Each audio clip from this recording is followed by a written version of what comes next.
Yo, everybody. Welcome to Off Panel, a weekly interview podcast about all things comics, brought to you by Sketch.com. I'm your host, David Harper, and this week's guest is the cartoonist behind the recent graphic novel Fantastic Four Full Circle, as well as the artist of a whole lot of your favorite covers in recent years. It's Alex Ross. Thanks for coming on, Alex. Thank you for having me. Is that what you qualify people like me as? What's that? What, cartoonist? Yeah. So there's a lot of labeling things that are always really interesting when it comes to comics. So cartoonist is typically one, in my experience, where they write and draw. Also, some people think it only counts if it's like you write, draw, letter, and everything else you basically could. Sometimes it's only in like the style of the art. Generally speaking, it could be writer artist. I guess writer artist would probably be simplest. What do you call yourself? I'll use the term illustrator just because I learned that somehow I'm not to be qualified as an artist because that's its own fancy demarcation that belongs to the fine art world or something.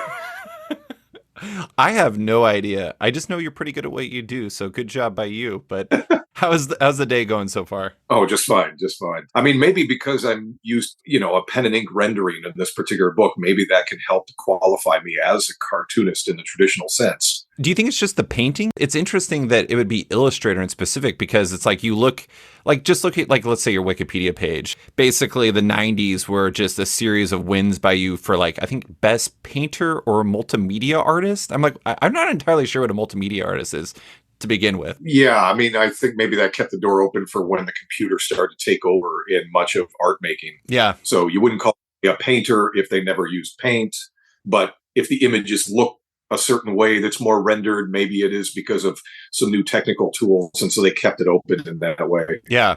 Basically, whatever anybody wants to call themselves, I'm happy with it. But, I mean, long story short, you were the writer and illustrator of Fantastic Four Full Circle, which is what we're mostly here to talk about.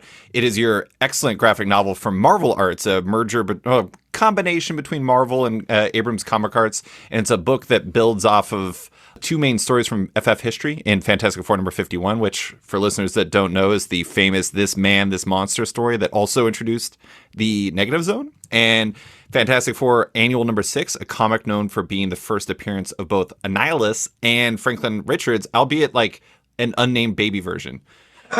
That idea was in some ways born from a pitch, at least from what I understand, from previous Marvel editor-in-chief Tom DeFalco nearly 30 years ago, where he wanted you to sort of do your own thing with a classic Marvel story. That is a very long path to creation, Alex. How did that lead all the way here? Well, it's more a memory of the oddity of that moment because it was the exact moment in time when I already had Kingdom Come in development with DC. So I was already talking with them. I didn't have a deal set yet, but I knew that's where I wanted my future to take me. And as I was beginning to do conventions with Kurt Busiek in the spring of '94, we were in the company of DeFalco, where he wanted to pitch me this specific idea about me basically being partnered with Stan Lee as the co-writer, as revisiting stories of the past. Just say, hey, pick anything you like, kid. Whatever the stupid thing you like from Marvel history, you could redraw that thing because apparently you love all that old crap. So how about, say, This Man, This Monster? Say that's an example. You want to redraw that story, but you expand the story more behind the scenes or whatever, and then Stan will dialogue it. And I already knew where I was going. So this was not anything that was compelling to me or meant anything other than, oh, this is what they have to throw at me. Their basic counterpitch to me continuing work with them is not something as original as Marvel's was. They had already started the Marvel sequel with Kurt Busiek attached, where there was another painter put on that before I'd even finished the last issue of the series. They had that much expectation of it. And just so you know, that sequel technically got finished, but Kurt left it. He bowed out of it, took his ideas with him. The painter continued working on it for a time. He himself would get not so much replaced as helped by other people doing other issues and filling in pages he didn't finish because I believe he got very sick. And that project would eventually be renamed without the Marvel's branding as something called Code of Honor, released in the late 90s. Oh, I was wondering because I don't remember like a Marvels 2. I was like listening to this and I'm like, I don't know what you're talking about, to be honest. Yeah, they didn't even put it out on this sort of nice, slick paper. They put it out on very dull, porous paper, so it killed the painter's work. Hmm. And by this point, there was at least four different people working on the four issues of the series. So Marvel in the late '90s wasn't really in the habit of making any more of these fancy arty book things anymore. It was a very tumultuous time, as you're probably familiar with at that point in their history. But so yeah, the writers changed on it and whatever. Anyway, so this pitch being made to me was kind of, in my eyes, really that's the best you got. So I, I really more had it as an anecdote for years. So the fact that I would come back around to the actual thing that Tom DeFalco was mentioning to me about this man, this monster, is more ironic. Hmm. It wasn't that I've been harboring this ambition for that all these years. It's more the kind of Kirby fan I am by reading the Jack Kirby Collector magazine published by Tomorrow's and the multiple projects I've done where I've tried to give tribute to Jack's specific art style, particularly the stuff I did with Dynamite, with the personal licenses from the Kirby family. I've always tried to reconnect with his legacy, and then this concept for a single story that revisits that character and answers things about him. That's just sort of a late arrival to an ambition I have overall in my work, where I keep wanting to pay tribute and reconnect with Jack Kirby. So the DeFalco thing is just kind of an anecdote that connects to it. It wasn't like that started you on the path. Like you said, you weren't harboring like lusty feelings towards this concept over the decades. I am No. interested in though.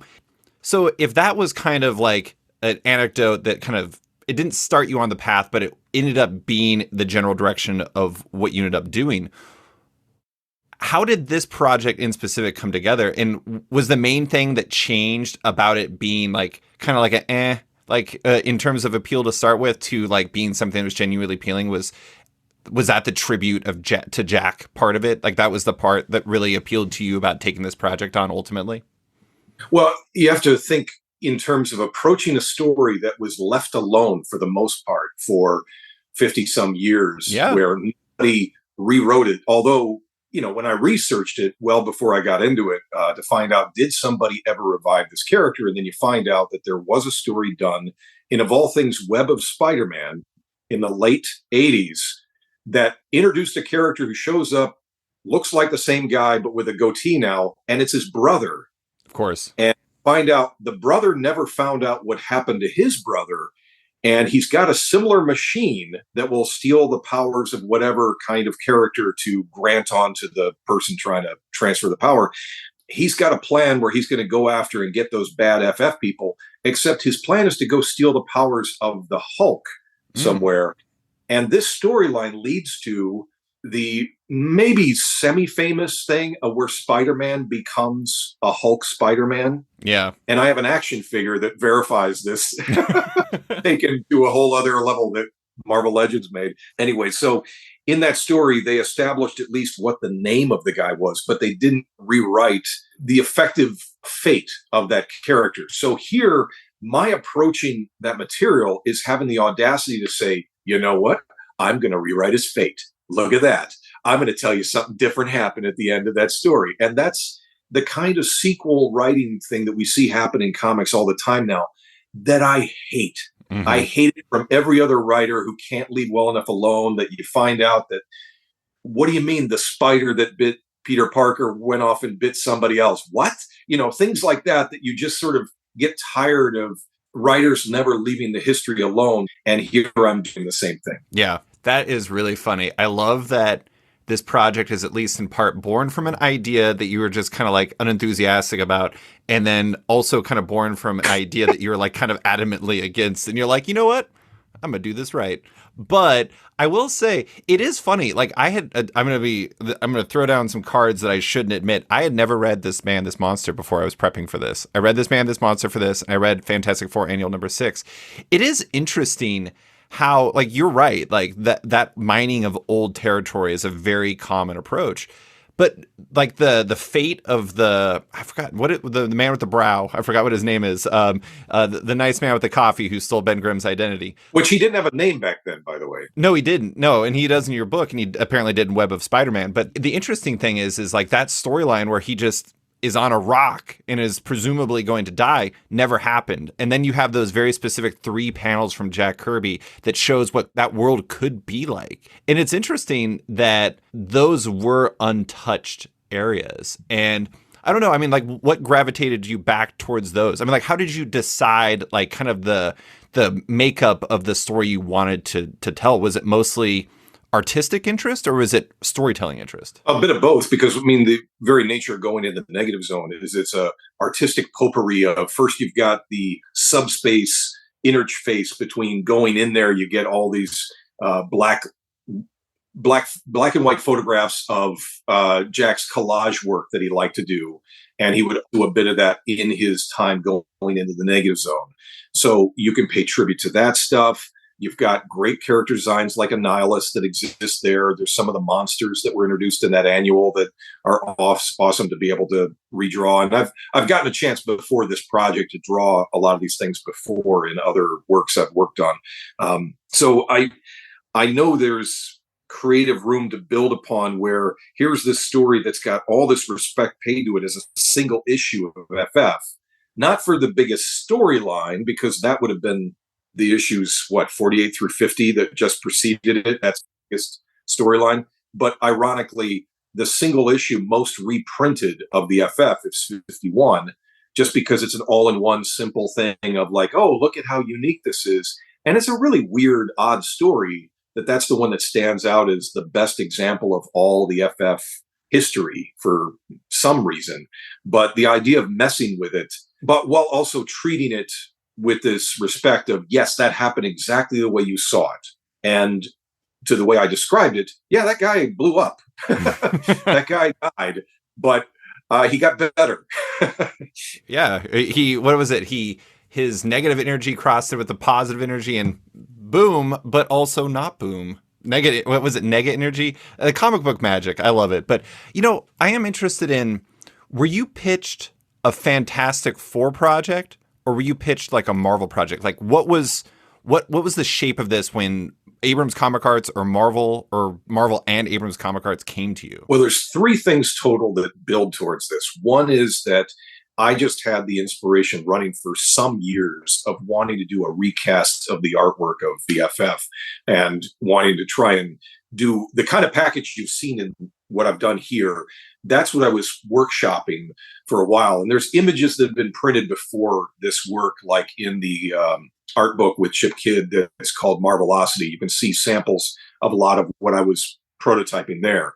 And then I also self-published a sketchbook in 2020 of a lot of these paintings I was working up, of redesigns of the way to draw the team and my doing more graphic line work and such. So I made a pitch it's now going back over 4 years ago. I made a pitch to the editor of the FF, Tom Brevoort, about, hey, I'd love to do this with the FF if there comes the opportunity, but they were still not yet publishing the book. Right. They were still doing their embargo against Fox.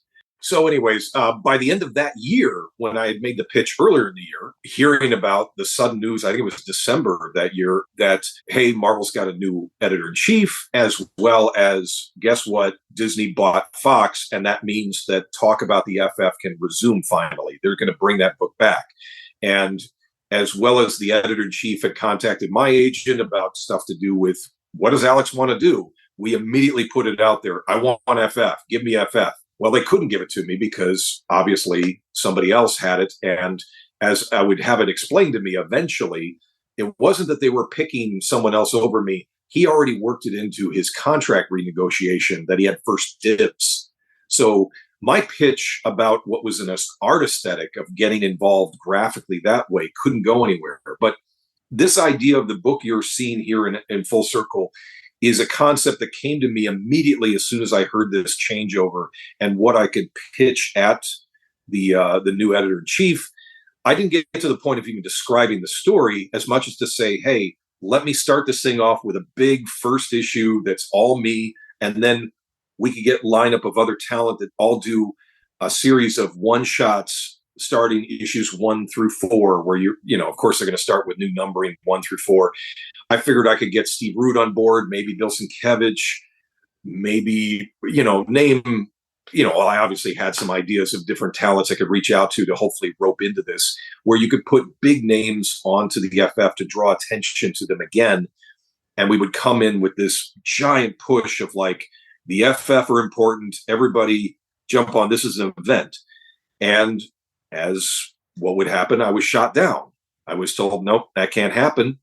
But if you want the cover gig for drawing the covers to the new FF book, I realized I needed more input. I needed to have more of a relationship for how this was going to be shaped. And I couldn't be walking into a situation like the creative partnership there was between Kirby and Lee, where no matter what Jack contributed, he was always seen as subjugated to another creative entity's direction. And when that wasn't true, we're still arguing about it this many years later, how those comic books were actually made.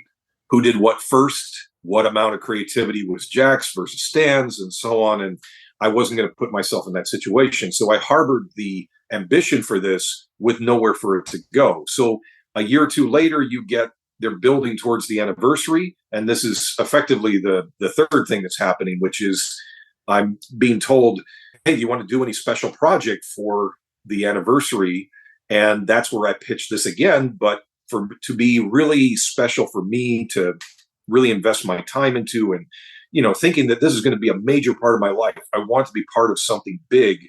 And I was pitching the format that DC was then still is currently doing, which is the Black Label magazine size graphic novel format. So that kicked around for quite a few months, where Marvel was first encouraging, then hemming and hawing, and then ultimately saying, great, we're going to do exactly what you want. You got the deal you want. Great. Is it going to be that format? No, we're not giving you that. Is it going to be the start of a new format? No, we're not giving you the start of a new format. Well, then how is it exactly what I want? So I could have walked away from it, except I had my relationship with Abrams. Well, my relationship is literally a friendship with the key editor over there.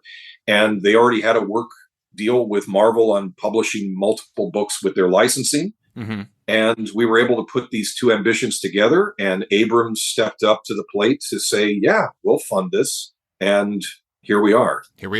Has the Fantastic Four always just been a prime draw for you? Is it just like a long-term fascination with those characters in particular? Absolutely, yeah. I mean, I would have been getting a lot of those comics, or amongst the earliest comics I got when I was a child in the 70s. And, half of them would have been reprints of the Jack Kirby stuff from the 60s. And then half were the new material, where it was all still being inked by Joe Sinnott. So it very much had a house look to it that continued the legacy of those 60s comics. So, it's the weird thing of, I was always drawn to teams like the Justice League, because that features every major company character all in one grouping.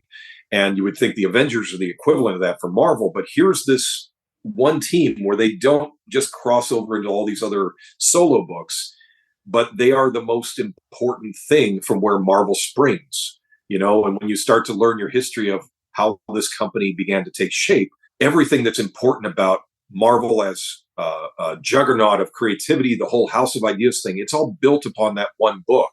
And the greatest creative energy and concepts that would define the modern Marvel universe and the modern cinematic universe all came from the FF. I think it's interesting too, because like one of the things that, like the big ideas, like all the stuff you're talking about with Jack, where like the photo collages when he goes into when they go into like the negative zone, and like the imagination was always there. But one of the things I think is kind of difficult sometimes is kind of getting the vibe of the team right, because it's a family. It's like it has that familial vibe, and they're extraordinary people who are also very ordinary in some ways. I think I have to compliment you on this as a person who loves superheroes and superheroes doing ordinary things and also food. I very much appreciate the fact that the whole book starts with Ben Grimm making a Dagwood sandwich, and then also ends with Ben Grimm making a Dagwood sandwich, because his first Dagwood sandwich was unfulfilled.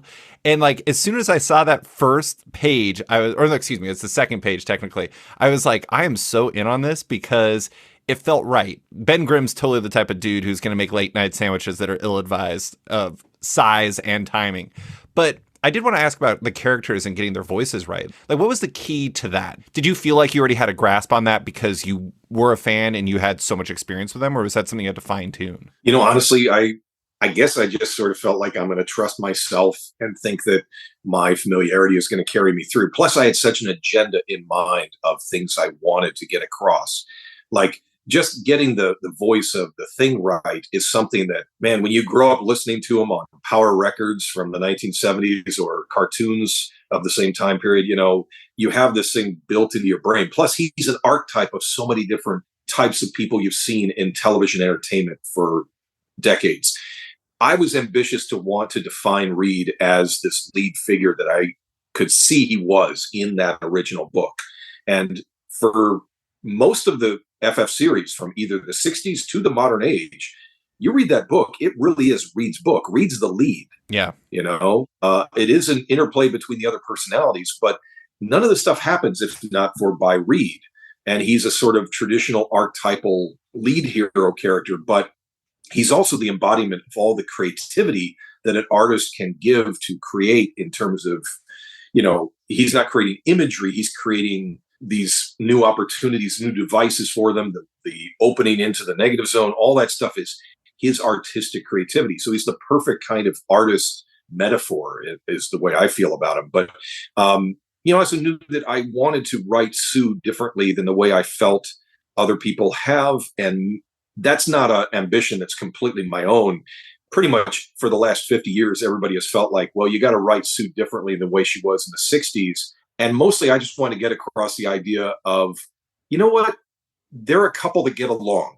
Mm-hmm. And she's not a drag on the team. She's not going to go, she shouldn't, although there's examples of this in the past where her first thought about whatever they're dealing with is hesitance because, oh, the baby, or, oh, should we really be doing this? You know what? That's not the way to elevate her character. Having her be the first person who says, yeah, let's take the fight to them. Or acknowledging that, her powers are something, if you use them quickly and use them smartly, they're the best powers of all. Oh, yeah. She saves them in pretty much every context they're in. So, you can project invisible force shields. You've got the best power. So I wanted to sort of show how important, how positive a reinforcing figure she should be in the narrative, as opposed to kind of the subplot of how are Reed and Sue fighting now? Those are the comics I've read 50 years worth of that I get really exhausted by.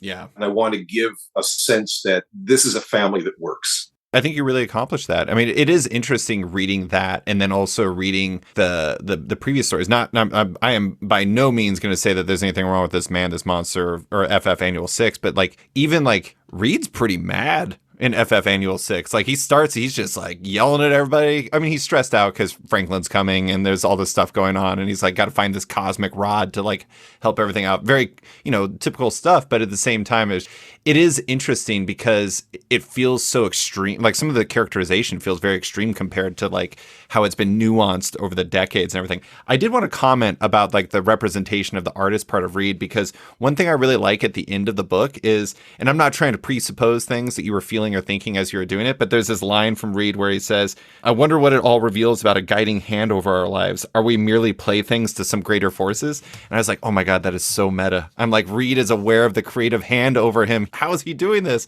I have no idea if that's what you meant. It felt like Reed being aware. Oh yeah, that's exactly what I was going for. And if I was directing what happened in the comics, I would be writing that through as a storyline over. That's a subtext to the storytelling, that Reed is becoming increasingly aware, not necessarily of his fictionality, but that his existence is being governed by some outside forces. Mm-hmm. Thinking that if the smartest guy in the world can see certain patterns of things, he's going to begin to notice the way in which the drama surrounding his life and the lives of others around him seems to be cultivated in certain ways that you begin to notice an artistic hand, Right. a writing style to the way that things are governing their universe. I bet their lives probably feel very dramatic from the inside if they were real people who are like, why is this stuff always happening to us? This is tough. Right. Jeez.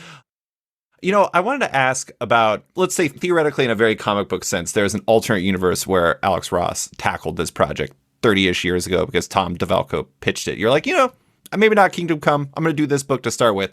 I think it's interesting to think about that because you've obviously done a lot. Like, Kingdom Come, you mentioned that, Marvel's Earth X, et cetera, et cetera. There's like a ton of big projects you've tackled over the years. I was thinking about it. It's like most people get like a single magnum opus. I feel like you have whatever the plural of that, magnum opus, you have multiple of those, which I think defeats the concept of magnum opus. But I'm curious as to how, from your perspective, like these previous projects you worked on fed into this one, either as like a training ground or as a way to better understand the stories and things you wanted to do, because like there is that alternate universe version where you tackle this. Like, do you think Full Circle would have or could have been what it proved to be if you tackled it back then? I don't think I would have been as capable because one, I was 24. Right. And I was quite young and desperate to want to prove myself, but I needed to collect more experience and particularly to have read more of this material. I mean, I've certainly read more comics of the Fantastic Four since 1994 than I had the previous 24 years of my life. Right. So I really needed more built up within me. And just to be able to write anything successfully at all, I had a lot of words in me and they could be quite wordy. I didn't have a lot of discipline and I didn't have the skill that I saw of the men around me who I worked with as writers who really showed me, they worked at their craft and there's a reason they are as talented as they are because they focused on that thing. I could at best wing it with a given project, which is this kind of thing right here. I could probably pull it together for 48 pages where, with enough editing and patching it together, it can seem, it works well enough. There's things in here where I wonder, oh, did that bit work? Because it's too much of a deep reference. And I know things I wanted to get across that I was hoping like, oh, I snuck this thing in here. I hope people read it. And people have completely missed it. So, I loaded, and I always do this with all projects. I keep coming up with ideas. I want this subtext to come across. I want this little reference here for people to get it when there's maybe a small number of people that would know what comic I was referencing, what thing in history or, and I'm too driven by those kind of emotions to probably write a bunch of regular comics, but who knows? I basically can do something like this better now than I could have then. It is really interesting because I actually didn't realize that you were only 24 when you did Marvels and 26 when you did Kingdom Come. I feel like looking back on it, I felt like I knew nothing when I was 24 and 26. I mean, then I thought I was a genius. I like knew everything. But now I'm just like, that guy was an idiot. And I'm not saying that's how you feel about that, but it is kind of funny that, I don't know, I reread Kingdom Come fairly regularly and like no notes. Good job. So you're apparently a much more adept 26-year-old than I was, Alex. Well, I mean, again, it's a weird thing when you mention having multiple opuses. I mean, generally, my life is in the shadow of two projects, Marvels and Kingdom Come, and those are the most famous things I've ever done and will probably remain so, and that's fine. And, I've been living in the shadow of those things having happened to me as somebody in their mid-20s, which is so common as an experience because it's true of major commercial artists, whether it be actors who are famous for some role they were in when they were 25, or musicians who wrote, their biggest hit when they were in their mid-20s. Athletes. Yeah, athletes, of course. If I paid attention to sports, yeah, I'd be able to make that metaphor too. But it's so common. And it just is unique not unique, it's common in my case too, that these projects are from that point in my history as opposed to cumulative for my years of working. If I came up with Kingdom Come now and it never happened back then, would it be the same thing? I'm not sure. Yeah. I mean, it is interesting because like something like Marvel's, like I genuinely don't know if I would like to think that Marvel would publish something like that, but I don't know if it's something that they would really publish now. And I mean, I guess, you brought up Black Label, Kingdom Come. I could see that just because like they already have their kind of Prestige Plus like format. I mean, Kingdom Come originally was square-bound, if I remember correctly, the single issues. Right. And so like I could see a place for that. But it is interesting because it's like certainly a right time and place type situation. But I did want to ask, you mentioned that you've certainly read more Fantastic Four comics since that original pitch from Tom. One thing I thought was really interesting about this book, and something that seemed like nobody was really able to pin down. Like I read a review from the Comics Journal for this book where they talked about it might have been Slate, and they were talking about it, and they were saying that it like took place in between Fantastic Four number 51 and number 52, which to me seems wildly inaccurate. But it's interesting to like read it, and not that it really matters the continuity or where it places, but it's like in the book there are references to things that happened in the past 20 years of Fantastic Four comics. Was that something you deliberately chose to do, like that placement, or was that more about tidiness from a Marvel continuity / editorial standpoint? Like, was that something that had to be kind of negotiated, or is it just, this is where it is? Well, I mean, in a way, the presentation of time and place of my story is representing what I thought I could do when approaching these characters that frankly hadn't been used in a number of years because of the embargo. And then, of course, their last appearance, I believe, came at the end of the Secret Wars book I worked on. So you said goodbye to them there, and I was there for the goodbye, and I wanted to be part of the return.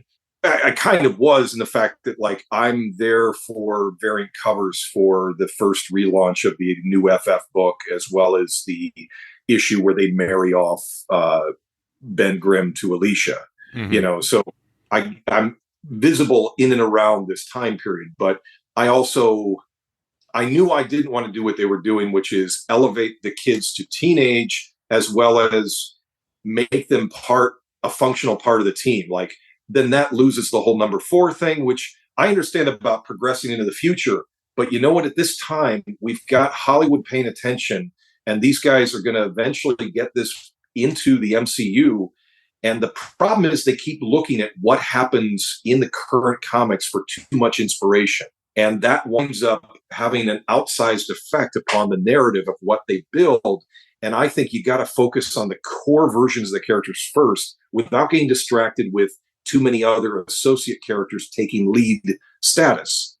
So that's where my opinion was so divergent from where they were going with it. Mm-hmm. So when you see what I acknowledge, yes, I show the kids, but only at the end of my adventure. I work around this whole thing. So you never have to see them until I close the story and say, oh, by the way, they have a couple of kids. Like that's how important I want to treat them, because I want to focus on these 4 people being the functional parts of this team. And I love having particularly Valeria be a littler kid, being like around that 10, 11 or whatever age she's supposed to be or used to be. There's something so appealing about her being Reed's kind of counterpart in a way. It's so fun. And I've enjoyed comics written for the last 25 years that have played up that relationship.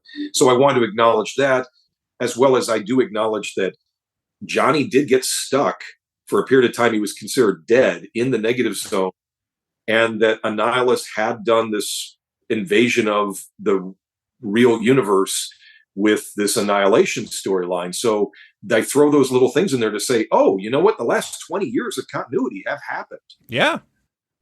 So the only place I stop is pretty much, I kind of stop at where, what if I was given charge of this thing instead of what they did when they brought them back? And now, a word from one of our sponsors.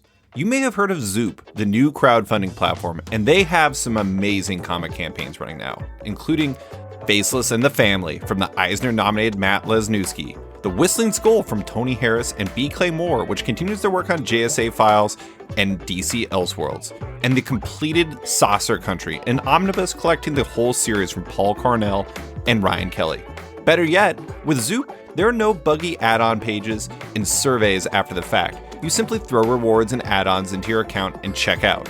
Head to zoop.gg to support the live campaigns and sign up for launch alerts for what's next. Also, Zoop is taking submissions, so creators, reach out at hello@wearezoop.com to learn more. And now, back to the show. That's one of the interesting things about comic book stories. In theory, you could kind of insert a story anywhere in it. It's like you can tell a one shot that takes place. I mean, I think even Ben says at one point during the book where the husk of their previous friend from Fantastic 451 shows up, and he's like, "Yeah, this is the guy that showed up a few years ago, and you guys didn't believe me." And there's like a quick reference to that, and it establishes that it basically could take place anytime if you really wanted to. It's and I like that about it, but I do, we got to talk about the visuals, obviously. I mean, you are an illustrator after all. And I can feel that now that's going to be a mocking tone. Oh, boy. No, I'm not mocking you at all. I mean, I'm just... Somebody's going to listen to this and say like, oh, Alex Ross, the illustrator. But it is interesting because there are varied visual styles in the project, especially from like our typical vision of your art to some degree, I think.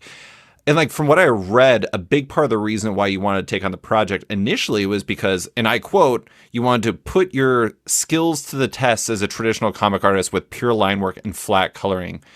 I am interested in like why that was something you specifically wanted to do. Do you enjoy deliberately challenging yourself on projects in such a way where you kind of have a constraint and you have to force yourself to get through that part of it? Well, I don't know about obsessing over challenges as much as you have a vision of what you want the imagery to look like. Sure. And where it's going to take to get there is the most important thing. It's not so much thinking about like, oh, I want to be challenged. It's more like, well, I think it should look like that. And, of course, a career like mine is always post Neil Adams. Neil's work defined realism in its most attractive state in comics when he emerged into the scene in the 60s. And you get somebody like me as sort of a postscript from his legend. So that opens doors for more realists to come in and use our way of dynamically kind of integrating traditional comics storytelling, forced perspective, but with heavier rendering, more robust delineation of things or referencing from real life. And if you take a style like mine and say, well, you could never have existed back in those days, I want to see, is that true? Or is it possible that you could reduce what I do down to a simplified line and some bit of either tone, or in my case, what I did with this book is I settled on a dry brush effect.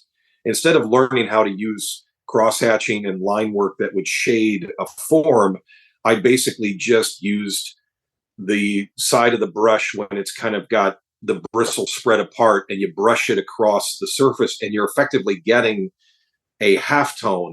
So really, I feel like calling this a line work book is a bit of a lie because there is tone throughout, and I cheated. I didn't cheat all the way to full water-based kind of mixture of it being 100% a gray tone. But if I can put these turns of shade into an object and it has somewhat of that photographic edge to it, then I'm not doing exactly what the test of me demanded, which is, can your stuff work if it's just purely broken down to line? Mm-hmm. Well, I mean, honestly, like, I know you use reference, and like reference is one of those things where some people are like, this is just a tool in your belt that you just use to, like, I don't know what every car ever made looks like, or I don't know what every person that ever existed looked like. I'd rather get relatively accurate rather than just be like, this is my memory of Richard Nixon or something like that. You know what I'm saying? And it's interesting where then on the other side, there's some people where it's like almost like a purity test where it's just like, this is cheating. This is not right. And like you were talking about with like the brush thing, my thing is like, and I think most artists would probably agree with this. I'm not an artist, but I imagine I've talked to a lot of them. Whatever the right answer for the project is the right answer for the project. And that's not cheating. That's just what it is. If I had gotten my original wish, which was to be granted sort of charge of the FF book, if I'd gotten what I wanted, it might have pushed me in a whole other testing ground, which is I thought that what I would get the pushback of is, great, we want you to draw the series. And they're like, well, I can't really draw the series because I do this other thing. I've got these other kind of cover gigs and whatnot to balance pages with covers. It's hard. when I was working on this book, I was doing 10 pages a month Hmm. in my schedule with other paintings fitted into that time period. But if I was to just draw something where it's just line work put on paper, could I do 20 pages of that a month to hit that monthly schedule? Chances are I could if you got rid of all the other work, but then I wouldn't be inking that work. Somebody else is taking charge of that. And so would that look good? Kirby stuff would go in all different kinds of ways based upon who he was partnered with.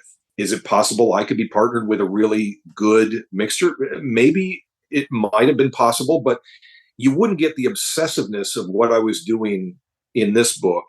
And so, given the way that history went to sort of put me in the position of making, if I make this at all, it winds up being a specialized graphic novel, one time, one thing.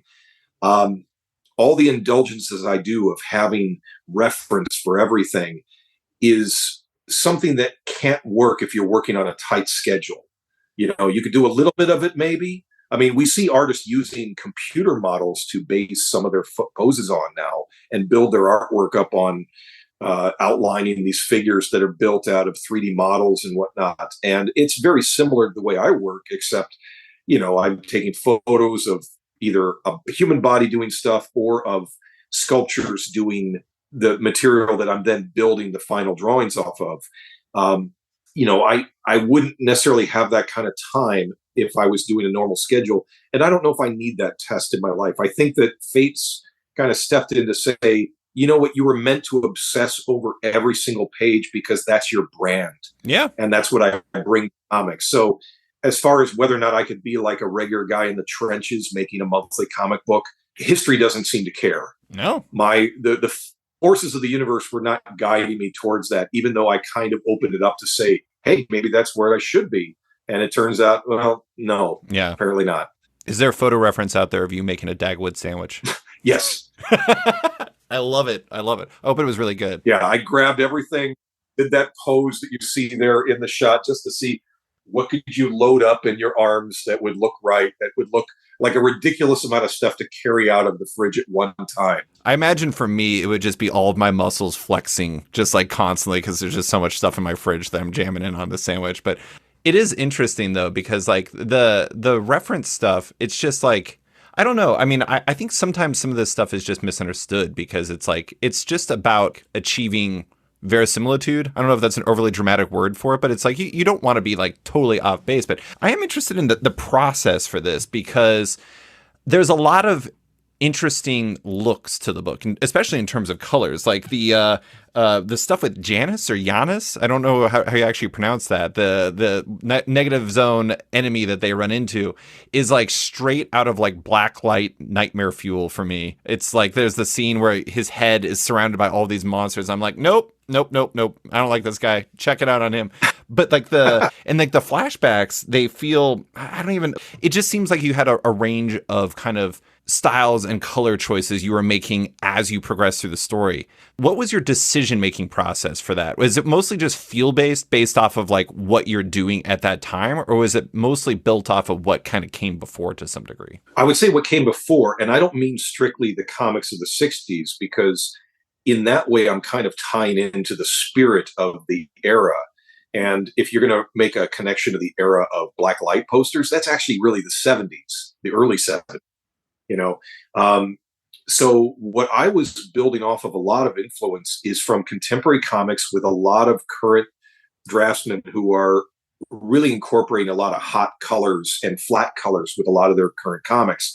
There's a really crazy one called Space Riders. Oh, yeah. Oh, you know that one? Alexis Zirrit, yeah. Yeah, now that's something that's a prototype for what I did in this graphic novel. That's an influence. There's an artist named Aiko who did a wonderful series of Nick Fury a few years ago for Marvel, that it was the sort of Sam Jackson inspired Nick Fury, but I believe James Robinson wrote it. And in this series, he did day glow colors throughout the whole thing, very flat, basic day glow colors. And I thought, if anything, I want to do an FF book that looks like what Aiko did with his Nick Fury series. And so he was an enormous influence. And there's so many examples I can cite of people that were doing things currently that are going in this graphic way. So the fact that I'm even the one talking this up now, and maybe there's plenty of promotion for all those people on their various projects talking about their Dayglow kind of aesthetic. But here, I'm just sort of reflecting back what's happened as a bit of a movement in publishing. Mm-hmm.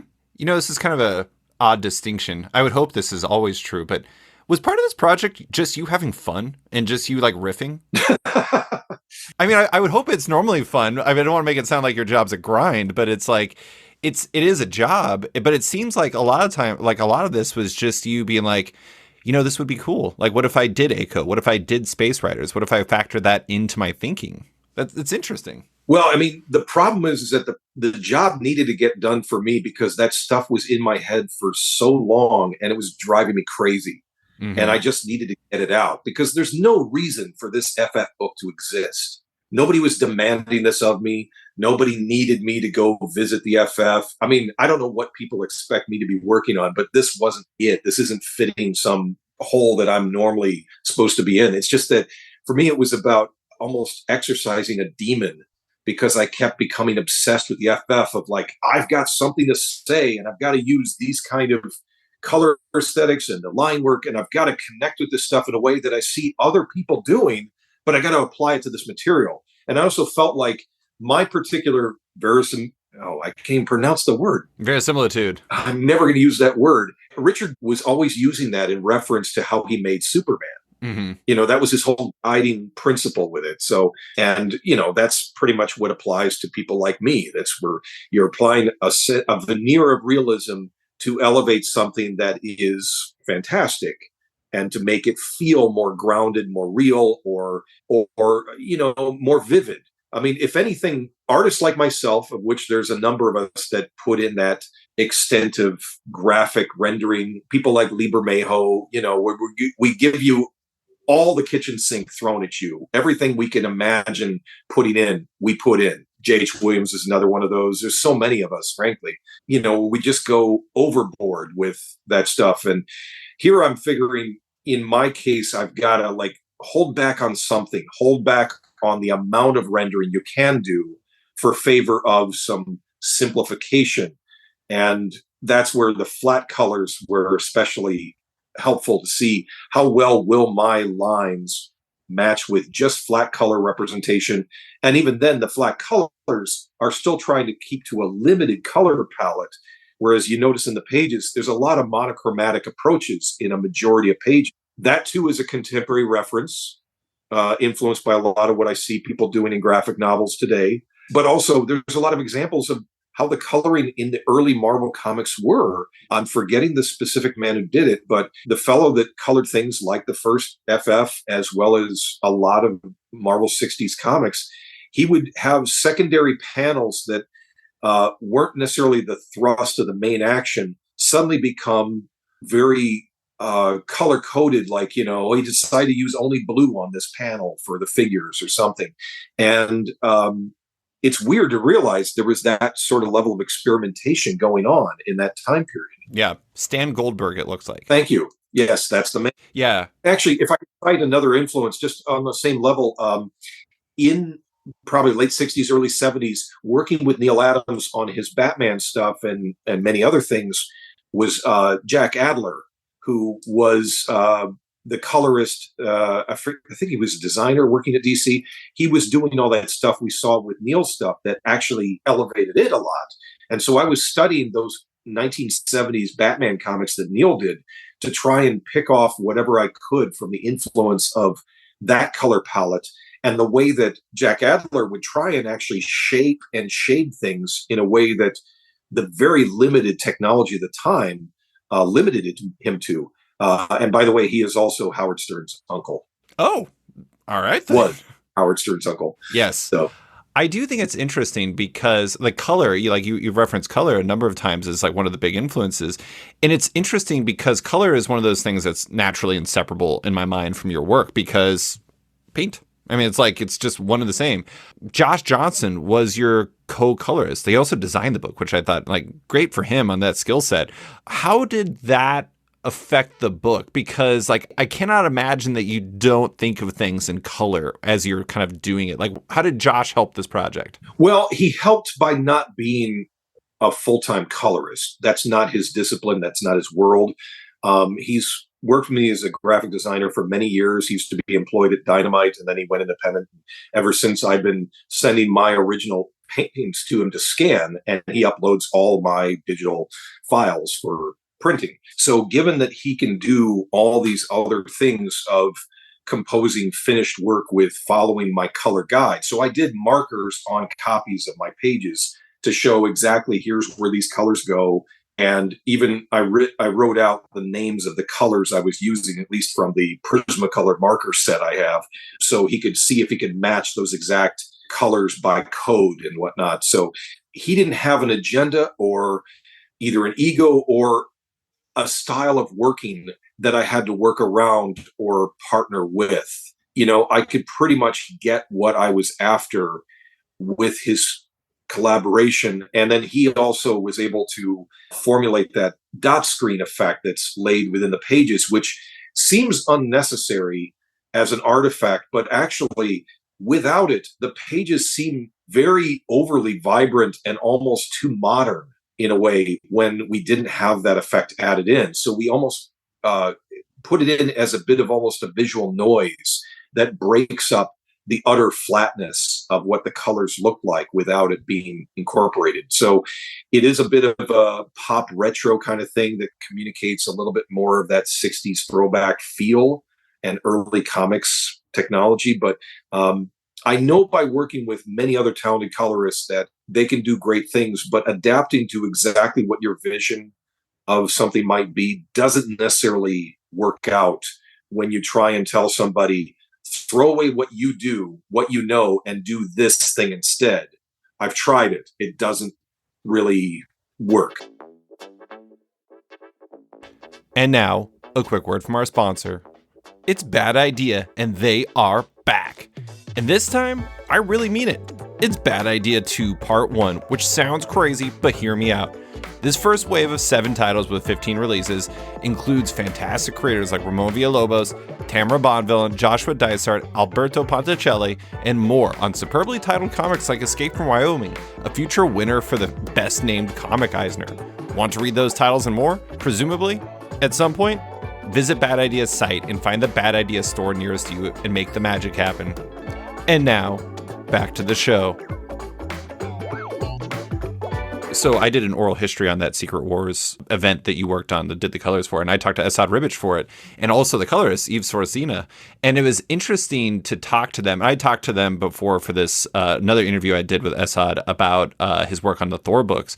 And it's really interesting how, because I mean, Esad's like you, he's a painter by trade, and he thinks in color, and it's very difficult for him to separate the line art from the color art, to the point where there were points where he was kind of putting notes. I don't know how the mechanics of this work, so I'm just going to say what I think that he was basically talking about. But basically, he was putting in like notes into like the layers where it was just trying to emphasize like this is what he sees in his head to try to make sure that Eve understood where he was coming from as a person who thinks in color. And it's interesting. It's one of those things where it's like my day job is in an advertising agency. It's like sometimes it's like I can explain something and it'll take a while, or I can do it myself. Sometimes it's like trying to negotiate the difference between those two things, and like knowing that if I help somebody else understand precisely what I'm going for, it's going to work better for both of us in the long run. And I don't know. It's just kind of interesting to always learn about how that stuff is approached. Yeah, I mean, Assad's one of those talents who went on the track of going from completely controlling his own paintings, and then he was doing line work with computer color that mimicked a lot of his painted style and still does to this day, but he handed over a percentage of that control, which is the thing I thought I would be doing more of in this, but because this was a graphic novel that I had more of a broad schedule for me to finish it the way I wanted it to be done, I had the indulgence where I could provide full color guides, and Assad could probably do, maybe, I'm assuming he did things like halftone kind of directions of where he wanted shades to be applied, and that was something he delivered in some capacity, and then maybe he can give notes about the colors he's feeling for something and has to have a trust for that person he's partnered with.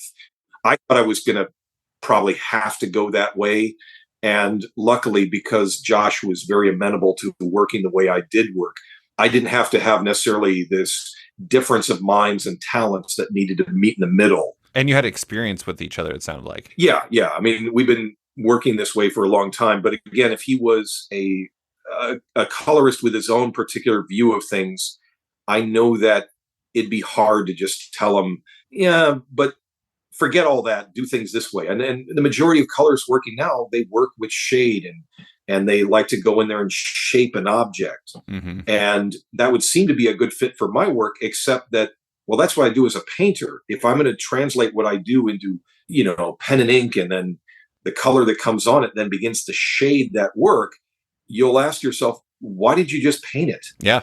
It's interesting. You brought up how the graphic novel format helped with the color.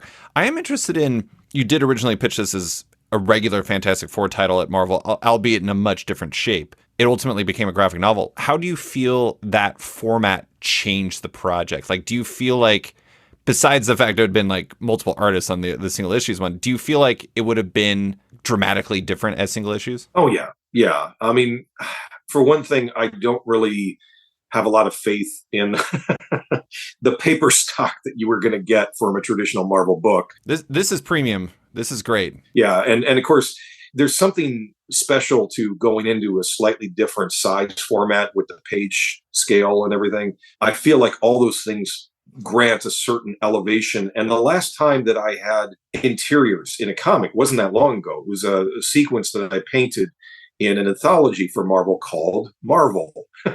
And that series came out during a whole year or two of events that were sort of celebrating the 25th anniversary of Marvel's. Mm-hmm. And so this one was an anthology that I curated by picking out the various people that we used as contributors. And so in that project, I painted a framing sequence that was in every issue. And something about seeing my work in the traditional comic size and format, it left me dispirited, where I just felt like I need something different. I need a different scale. I need something that the work impacts differently. And I don't wring my hands over every time my covers come out. I mean, sometimes they print badly, sometimes they print well, but it's not something I have an existential crisis about in comparison to where you spent the amount of time to make storytelling. And then when you put those pages in print, you just feel like, just looks like a whole damn comic. I want comics to jump out at you and punch you in the face. And that's what I've felt like I've gotten in some of my prior works. I mean, I'm always going to be spoiled because I got to work in a tabloid format for a number of years. And that was a great scale to be at. So this is the other scale I never had worked in before, the classic graphic novel format of the 80s. Yeah. Do you know Terry Dodson at all? No, never met him. So Terry's working on a book called Adventure Man right now at Image. And one thing that I think is really interesting about what he's doing, and Rachel over there, is that they are drawing that book big, releasing it in individual, like regular comic size. And then when the actual collection comes out, like a new one just came out this week, it's actually released at like European album size. I'm making hand signals as if anyone will actually be able to see this, but it's gigantic. Oh, I had no idea. In fact, I would think, I would pay attention to that if I saw that listed in the catalog. You should check it out. It's really impressive, and it's interesting to see because I get the book in single issues and I get it in hardcovers, and like the hardcovers feel right, if that makes sense. Yeah, absolutely. Yeah, and I know he's done some other work for European publishers that was printed oversized, so that's a really good use of that material. I'm glad to hear he's doing that. I have read that book. I continue to read that book.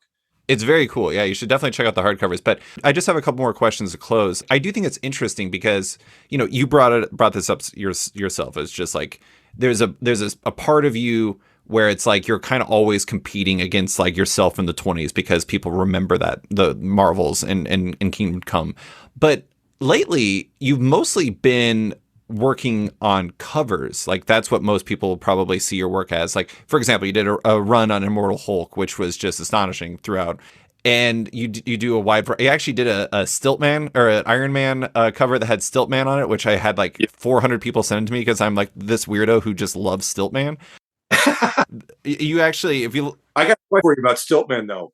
Is he a guy where he's got the open? His face is open on the lower half of the mask, or is that also steel? It depends on the version. There's a lot of versions of Stiltman. The funny thing is, it's like the lamest idea ever, but there's been like 7 people that have been Stiltman in Marvel history. So my fascination with the character comes down to the fact that everyone thinks this terrible idea is a good idea, and it's very fascinating to me. But anyways, so you do a lot of covers. I am interested in, like, do you enjoy one over the other, interiors versus covers, or is it more about time and opportunity? Is that what it really comes down to?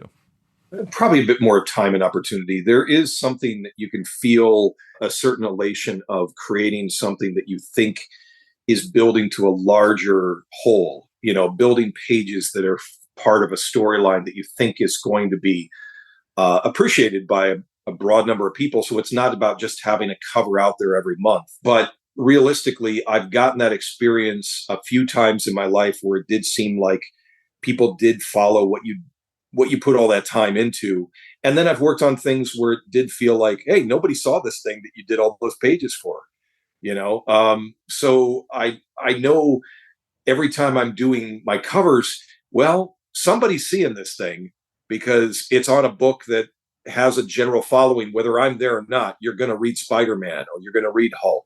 It feels nice to kind of be in places where you know that people are definitely paying attention, but I would love to think I could just devote my time to a completely original storyline that people would wait for, and when they saw it, they gobbled it up. But I don't necessarily have the self-assurance to think that that's definitely going to be the case every time. I'm lucky it's happened at all. It's also an era where covers have an outsized impact on the success of books. So like there is that element to it, which makes it, I mean, I'm not saying you wouldn't be a hot commodity all the time, but at the same time, it seems like there's probably even more interest because of that. I did want to say though, it is fascinating. You brought up like, the visibility of these projects, and that reminds me of, I was reading some interviews you had done, and you actually were asked like, what is the project you're most proud of? And you didn't say specifically what you were most proud of. You did say that you thought the most overlooked project you ever worked on was the DC Vertigo series, Uncle Sam. I do think it kind of comes down to that, where it's like in an industry, especially when that came out, in an industry where you were probably more known for superheroes and it was more defined by superheroes, like something like Uncle Sam was awfully irregular. And yet, like, that's probably part of what the appeal was, is like you were stretching your wings in a really interesting way. Yeah, I still would say that is probably, if not the best thing I got to work on. It's ironic for the fact that it's the thing I did right after Kingdom Come, the most successful series I ever worked on, and the most beloved over time. Whether it was beloved that much back then, it got to be over the years. It's constantly been in print. And Uncle Sam was that thing that people would arguably say you don't really see a lot of, which is social or political commentary in a comic book. And it was speaking to the real world we live in, while still maintaining a foothold in fantasy and stimulating imagery and such. And I really think that was something that elevated beyond just the level of creating stimulating superhero adventures. In fact, it's the only thing I've worked on where Alan Moore actually gave a favorable kind of endorsement of it. There you go. Because he, like a lot of other creators, has felt like, we keep creating this stuff that's sort of mired in its own ghetto, and it doesn't relate to the larger world. And I want to think that we can keep that connection strong between the lives we're living, the issues that we face, and this stimulating fantasy, that the two can have a relationship. But if you completely put aside the traditional toys and play with something that becomes a little bit more representative of popular culture in a way, that's what Uncle Sam was for me. And I still feel very, very proud of it. Mm-hmm. Well, last question I have for you is, I do think it's interesting that, most of your, obviously, like, Kingdom Come still in print and it's a graphic novel. A lot of people who read it probably never read in single issues. They just read it in the collected form because that's right, like the dominant form. Probably same with Marvel's like Earth X. I did want to say one of my very best comic book friends specifically was like, just tell him I love Earth X. Just tell him how much I love Earth X. I'm like, okay, I'll do that. And also, hey, shouts, John Paul Leon. What a killer. Just so good. Amazing stuff on that book. But it's interesting that, I don't know, there was something that felt right about the graphic novel format for you? Like this kind of space where you get to like make it bigger, you get to make it your own, you get a little bit more territory to kind of do your own thing, and it's planned that way from the start with those cadences worked into it. Is there a part of you that like something was ignited where you like worked in that format and you're like, this would be something interesting to work in going forward? Or is it more of like a right time and place and project for this format? Maybe that's the case. It's right time and place for this. I mean, a lot of that, when you referenced it before with where the projects I was lucky enough that hit well in the 90s, it was very much right time and place. They may not be accepted in this time period we're in now. So in this particular case, I hope it prompts more things like it. I know we're building other projects in the line that we've started with this FF book. Mm-hmm. So hopefully you'll see me contribute to it again in the near future. But, it's important that it's more than just what I got a chance to do. It's always important to support artists for getting a chance to show their own voice and really stretch their wings. Is that the right metaphor? I spread their wings, I think. I said stretch your wings before. I sent you on a bad path, Alex. I'm sorry about that. No, I always get my metaphors wrong. But yeah, no, I want to enable other people to do that too, which is one of the reasons it was important to get it built as a line, is to get that opportunity there. But of course, as you can imagine, the forces I'm dealing with are always throwing out, well, what about this writer? What about that writer? Well, then it's just a gig of matching a writer to a name artist talent. But writers get all the opportunities. Yeah. Anybody who's already popular now, they're already full up of work and you're trying to get on their dance card. Mm-hmm. The artists are almost never told, hey, we think you have a good story in you. Can you write and draw what you would do? And that's what I want to bring out more of, because especially if I could cite again the anthology I worked on, the people I worked on there, generally it was always an offer of, what story do you have? What would you like to work on? What would you like to draw? And would you write it yourself? And the majority of those people wrote their own material. And I got wonderful things out of Lee Bermejo and Greg Smallwood and Daniel Acuna, people that never get that opportunity otherwise. And guess what? They're equally great at the job of writing. That's something that needs to be encouraged. It is interesting because I feel like, there's always fluctuations in this. We started with the conversation about like the cartoonist or the writer artist and everything like that. I do feel like we're in a period of an upswing of artists really betting on themselves and writing as well as drawing. Like there's a wave of image books in particular that are coming out lately. Like there's a spy book called Old Dog from my buddy Declan Shalvey, and a book called Kaya from Wes Craig. And there's like all these books that are artists who have a story in them that they know that they want to write and draw, and then taking a risk at that. And I actually think that that's great, because it's like, not to make this a writer versus artist thing, because I don't think that that's really what this is about. Artists have stories that they want to tell, and art is storytelling, and it all kind of feeds together. And I think that's more of that, the better in my book. I like seeing artists spread their wings and write as well. Yeah, it's tough when it seems like you're running up against a system that doesn't have enough opportunities for that to grow and to be nurtured. Yeah. God bless the image guys for when they broke off to sort of say, we can do all this on our own. They were doing that even when they were at Marvel. They were showing that they could write and draw their own material to whatever quality level you want to critique. It still was engaging, and it said a lot of their spark of energy that they were putting out there, that they could do the whole package, and there needs to be more of that shown. Yeah. Well, I'm glad to have seen it from you, Alex, but that is all I have for you. Thank you so much for coming on to talk about Fantastic Four Full Circle, your art, and everything else. I appreciate you taking the time. Not at all. Thank you very much for asking. Thanks for listening to this week's episode of Off Panel with writer-artist Alex Ross. You can find him on Twitter and Instagram at the Alex Ross Art, and his work in Fantastic Four Full Circle. Love Off Panel, want to support it? Subscribe to the podcast on Apple Podcasts today and give the show a rating or review while you're at it, but 5 stars only. You can also support the show by backing it on Patreon. Find it on Patreon at patreon.com/offpanel. And when you back it on there, you get early access to each week's podcast, as well as weekly content and more.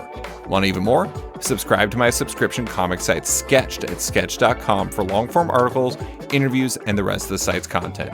You can find Off Panel and Sketched on social media by following on Twitter and Instagram at @SketchComic or following me at @SliceFriedGold. Big thanks to all my existing patrons, including Chris Doré, Nir Levy, Dennis Hoffman, Jason Hussa, Cancel Comics, Kira Gillen, Jonathan Kent Uratam, Henry Johnson, Django Boren, James Tynan IV, Chris Langford, Jason Wood, Tom Peachy, Ben Damstedt, Rom V, Devin Fitzsimons, Nick Walker, Patrick Hoyle, Isaac Oren, Scott Carpenter, Rendarb Studios Comics, Nicholas Palmieri, Capes and Ties Podcast, Klaus Van Deven, Brian, Submit Industries, Raj Patel, Jack McQueen, Kyle Carl Kerschel, Robert Masella, Elza Chartier, Luke Nakashoji, Elliot Metz, Dr. Luke, Scott Hazelwood, Michael Tunk, Canadian by Proxy, Johnny Cannon, Bradley Rader, Carl Troy, Brandon DePillos, Patrick Brower, Declan Shalvey, Dan Guarino, Josh Williamson, Adam Freeman, Ben Wild, Brian Klein Q, SB, Nick Bennett, Daniel Whitfield, Susanna Pola, Reed Hinkley Barnes, Mario Tiambang, AbductedTheComic.com, Andrew Carita, Matt Mahoney, Stephen Hall, Pensacola Pop Comics, Kim Eslin, Philip Myra, Christian Shelton, Kenny Porter, Chris Pachalo, Torin Grubeck, Fuzz Bubbles, Christopher Ta, Transmitter Down, Waltz Comics and Books, Danny Ollie, Paul Stolates, Akil Wilson, Alex Dimitriopoulos, Terry Dodson, Wesley Giff, Sean Kirkham, Alistair Ross, Julio Anta, Brett A. Schmidt, Jason Goodmanson, Paul Reinwald, Vita Ayala, Tara Ferguson, Dave Slusher, Akil, Kokachi, Sean Pinello, Ken Heidelman, Philip Seavey, Al Ewing, David Kelly, Robert Wilson IV, Nick Polito, Brandon Fletcher, Jonathan Nilsson, Jason Massey, Adam Bogart, Matthew Taylor, Nick Patera, Jacob Sorelli, Ford Gilmore, David Braldy, Nick Hall, Bjorn Basin, John Hendrick, Steve Anderson, Ian Maxfield, Cliff Chang, Paul McMahon, Chris Palmer, Scott McGovern, Nathan Fairbairn, Kat McKenzie, Adam Highfield, Fiona Staples, Mark Abnett, Mike Murphy, Michael Shirley, Tom Barnett, Jim Demonakos, Norbert, Nick Lowe, James Kaplan, and Mission Comics and Art in San Francisco. You guys are all the best. A quick thanks to Upright T-Rex Music, who wrote and performed Off Panel's theme song just for the show. Check out their music on Spotify because it's completely delightful. Thanks for listening, and tune in next week for another episode.